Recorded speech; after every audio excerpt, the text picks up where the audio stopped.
Në këtë analizë që sapo bëm për qëndrimin e partnerëve ndërkombëtar krahasimisht zgjedhjeve të vitit 2025, ka vetëm një pikë pyetje, që në fakt ka qenë një pikë pyetje për angazhimin e tyre më shumë të fuqishëm ose më pak të fuqishëm ndaj fateve të rajonit në fakt, dhe jo vetëm të Shqipërisë.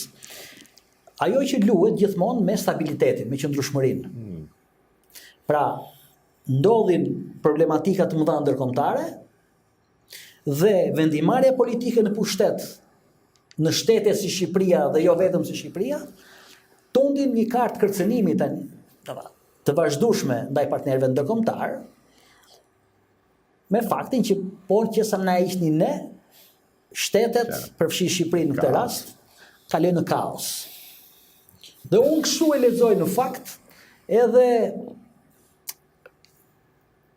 qëndrimin që kryeministri Rama, jo më larg se para një muaji, diçka e tillë, drejtoi për mendimin tim jo ndaj shqiptarëve, po ndaj partnerëve ndërkombëtar, kur i tha nëse ju drejtua SPAK-ut në këtë rast, pra institucionit të drejt për drejt të partnerëve ndërkombëtar, që nëse ju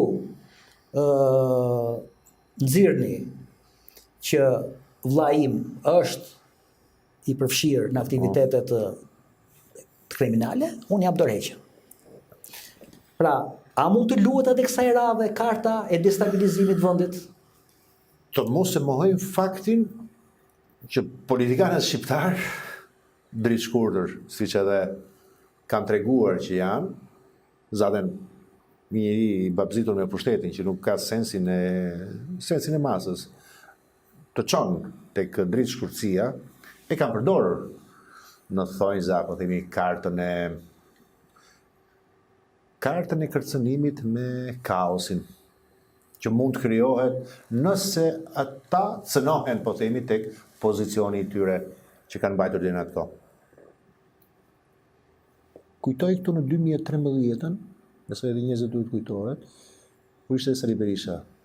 Nëse mbani mend, ndërmori një histori të nacionalizmit që shkoi deri edhe në Prevez, apo mbajti në fakt edhe një miting deri në Maqedoni. Që mund ta legatoj sedrën e shqiptarëve, por politikisht sot duken jo të natyrshme dhe jo aktuale.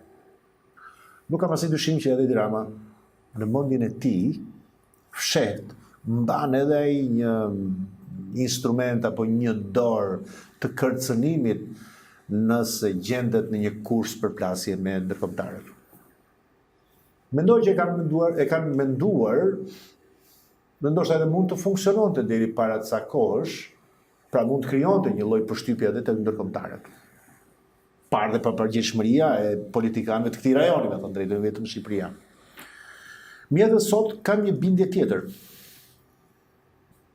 që nuk e bëjnë dot. Pra nuk mund të kenë një instrument shantazhi pra të mbjelljes së kaosit në qoftë se goditen.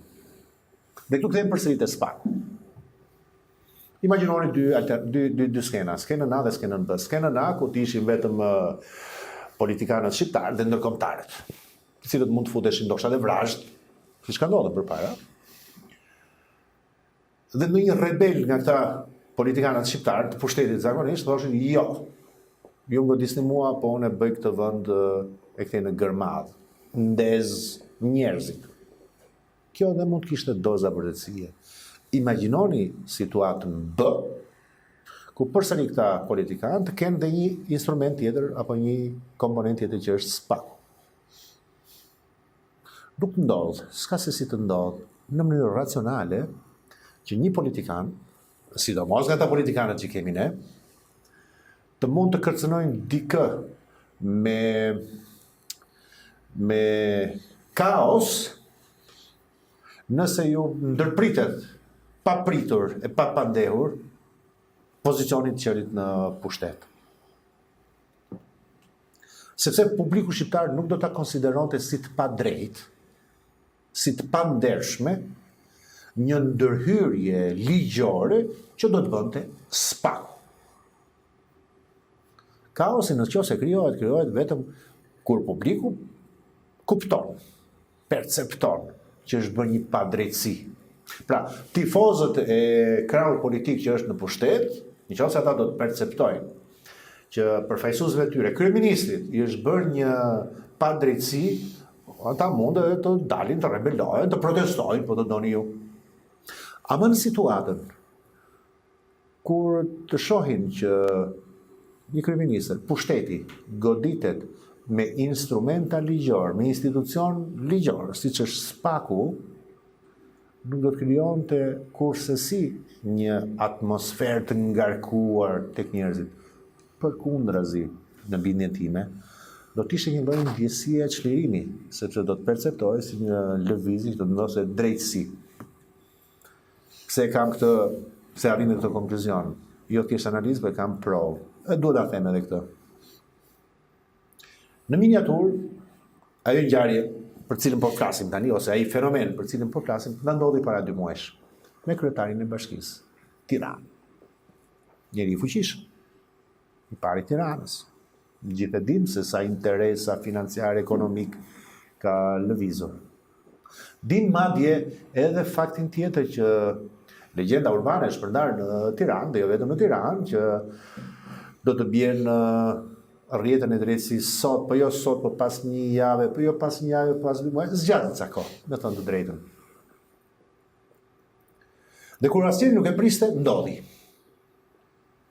Në sytë e mi, atë moment që ndodhi, pa ju futur fare meritës së çështjes, nuk më takon të bëj gjyqtari tash, më kam bërë dikur se bëj tani, por perceptimi im në publik ishte një lloj çlirimi. Një lloj barre ju hoq, të paktën publikut në Tiranë. Jo të gjithë, sepse ka edhe ai, po themi, nostalgjikët apo fanatikët e vet, por një lloj ndjesie çlirimi.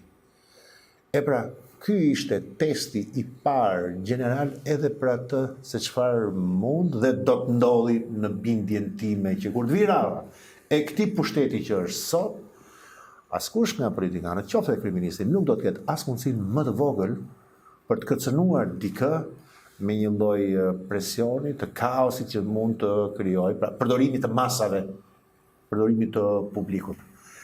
Ndaj ky është i vetmi për mua, është i vetmi element i cili ja nxjerr skenarin, ja heq skenarin e shantazhit për destabilitet në qoftë se goditet. Këtu duhet një gjë, do të vit të qartë, që kur ngjarja të ndodh, procesi të ecë, do duhet të jetë sipas rregullave të procesit të rregullt ligjor. SPAK-u, me prova, me fakte, transparent për aq sa është, pra duke respektuar gjitha këto elementë që japin legjitimitet. Pra jo si thjesht dhe vetëm si një lëvizje politiko-diplomatike, por me duke bazuar tek instrumenti SPAK.